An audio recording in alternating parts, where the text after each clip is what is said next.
আসসালামু আলাইকুম শাইখ রহমতুল্লাহ। আমাদের গ্রামে এক দিনী ভাই একজন মেয়েকে বিয়ে করার জন্য মেয়ের পরিবারের কাছে প্রস্তাব পাঠিয়েছে, কিন্তু মেয়েটির অতীতে প্রায় ৩-৪ বছর আগে নিজের কুপ্রবৃত্তির তাড়নায় ২-৩ বার অপকর্মে লিপ্ত হয়েছে।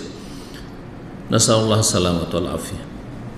এখন সেই বোন তার এরকম জঘন্য অপরাধের জন্য খুবই লজ্জিত এবং অনুতপ্ত এবং দিনের পথে চলার ব্যাপারে আগ্রহী। এরকম মেয়েকে বিয়ে করা কি সঠিক হবে যদি আপনার রুচি হয় এবং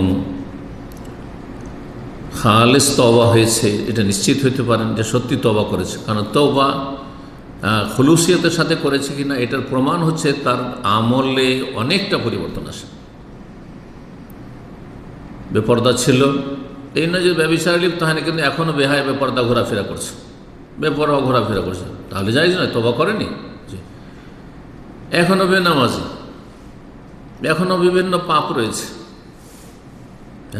তাহলে জানতে হবে যে তওবা হয়নি। খালেস তওবা যদি প্রমাণিত হয় যে এক সময় এরকম চারিত্রিক পদস্খলন ঘটেছে, কিন্তু এখন পূর্ণ হিজাব করে, আল্লাহকে ভয় পায়, খালেস তওবা করেছে, তার ঘনিষ্ঠ কাছের লোকদের থেকে বিশ্বস্ত জানতে পারছেন, তাহলে বিয়ে করতে পারেন। কারণ আল্লাহ ফেরোজনুবা জামি, আল্লাহ সব গুনাহ মাফ করতে পারেন।